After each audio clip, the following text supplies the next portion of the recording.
Um dos últimos filmes de 2023 que gerou grande rebuliço foi O Mundo Depois de Nós, obra adaptada de um livro de mesmo nome que chegou na Netflix e que, no caso, muita gente amou e tantas outras odiaram. Com um elenco incrível, porém com uma história um tanto quanto confusa para alguns, óbvia para outros, a gente tem uma obra que gerou discussão.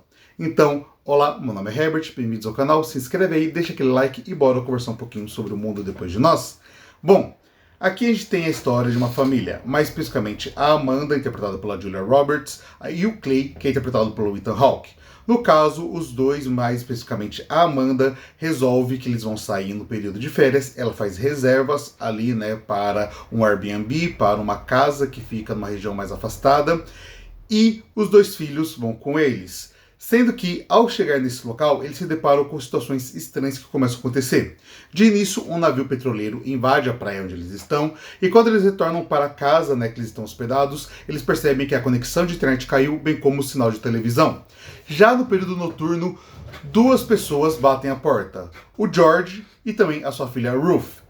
Eles são os proprietários do imóvel e alegam que estão ali para poder, digamos assim, fugir desse caos que está acontecendo na cidade, como falta de internet, falta de sinal. Eles estavam ali por perto e acharam melhor passar a noite nesse local, que afinal de contas pertence a eles, só que isso gera toda uma situação desconfortável, já que a família que alugou agora está com os proprietários, ou supostos proprietários, ali no mesmo local, sem internet, sem sinal de televisão, com muitas coisas estranhas acontecendo, enfim, eles vão tentar conciliar a relação entre eles e também descobrir o que está acontecendo com o mundo. Ah, e um detalhe, o George aqui, que é o proprietário do imóvel que aparece durante a noite, é interpretado pelo Mahershala Ali. Bom, como a gente pode ver, esse elenco aqui, ele é de peso. Julia Roberts, Ethan Hawke, é um filme adaptado de um livro que fez muito sucesso, então, por si só, tudo isso já chamava bastante atenção. Em alguns quesitos mais técnicos, a gente tem ainda na direção o mesmo diretor de Mr. Robot, que por si só também é uma série que possui uma fanbase muito grande. Então, esse filme, naturalmente, ia pintar ali, como os mais assistidos. Só que a discussão que ele gerou vai para além disso. A discussão que ele gerou está muito mais vinculada nas mensagens que o filme passa, ou que ele não passa, dependendo da sua perspectiva, e como que ele conversa com cada pessoa. Por que eu digo isso? Muitos se frustraram com o filme porque o final dele é aberto, mas ele é aberto bem entre aspas, porque no final das contas eu acho que em certos momentos é até ilustrativo demais, ele acaba dando diálogos expositivos demais, mas mesmo assim ele não dá uma resolução do conflito na última cena, o que faz com que muitas pessoas se sintam incomodadas com isso. Sem falar que tem aqui uma questão do diretor que me incomoda um pouco, que muitas vezes, para tentar deixar uma confusão sobre o que está acontecendo naquele filme, ele utiliza takes, por exemplo, da Terra, da Lua, que não fazem muito sentido, não conversam com a obra. Ali é puro estilismo do diretor, só que é um estilismo barato que acaba não funcionando em função da narrativa. Mas a narrativa, no geral, ela é interessante, tendo alguns pontos a serem, digamos assim, mais acentuados. A gente tem aqui como produtores executivos o casal Obama. O Obama, que foi presidente, e sua esposa, a Michelle. Isso é relevante porque a temática, aqui no final dos contos, a gente está falando sobre uma distopia. Sendo que essa distopia, conforme ela vai caminhando, a gente começa a entender que ela talvez não tenha algo de sobrenatural, algo de diferente, como apocalipse zumbi, invasão extraterrestre, algo do tipo. Não.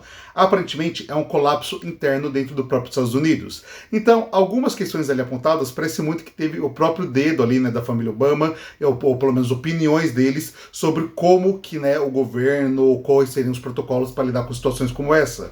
Porque, no final das contas, tem uma explicação do que está acontecendo, ou uma suposta explicação, por parte do próprio George, que aí eu não vou entrar para não entregar spoilers. Mas ele comenta, que através de informações que ele obteve com pessoas poderosas com quem ele trabalhou, já que ele trabalha no mercado financeiro, ele conseguiu deduzir algumas situações que poderiam estar acontecendo e seriam uma explicação de tudo aquilo.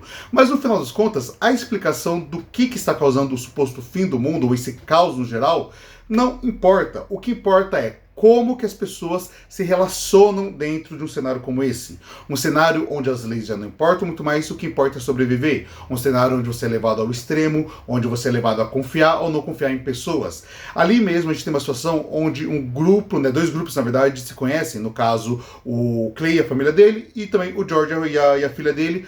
eles acabam se encontrando naquela casa e eles passam a ter que cooperar. Só que, ao mesmo tempo que isso acaba tendo que gerar uma confiança extrema muito rápido, gera também mais desconfiança. A Ruth mesmo é uma personagem muito mais desconfiada do que o pai, enquanto o Clay, ele é muito mais amigável, o próprio George é muito mais amigável, a Amanda, ela é, assim como a Ruth, muito mais desconfiada, em muitos momentos até preconceituosa. Então, tudo isso gera um caos muito mais social, acaba trazendo reflexões sociais de como a gente lidaria com essas situações e outros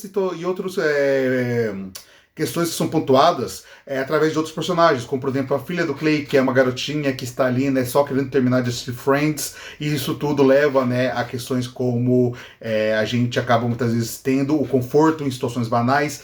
Ela acaba ali, né, no meio do fim do mundo, que ela nem sabe que o mundo está acabando, porque ninguém disse isso de forma explícita para ela, acaba tendo que recorrer a uma situação de conforto. Enfim, no final das contas, entre ser bom e ruim, eu acho que o que mais importa para o mundo depois de nós é a discussão que ele causou. Não necessariamente só sobre essa narrativa, porque no final das contas acaba até sendo uma narrativa relativamente batida, mas sobre essas questões, né, de você querer um final, não querer um final, ser conclusivo ou não. Isso conversa com a própria garotinha, que a única coisa que ela queria era um final para a série que ela estava assistindo. Essa questão de ansiedade, de coisa mastigada ou não mastigada, aberto demais. Tudo isso são discussões interessantes, além do fato de que, na minha opinião, o filme com o que ele apresenta, toda essa dinâmica, essa relação do início de um período apocalíptico dentro de uma realidade mais palpável, é interessante, apesar dos defeitos na direção e de furos no roteiro. Mas, no final das contas, acredito que O Mundo Depois de Nós é um bom filme e vale a pena ser assistido. É isso, pessoal, vou ficando por aqui, fique bem, até a próxima e tchau, tchau.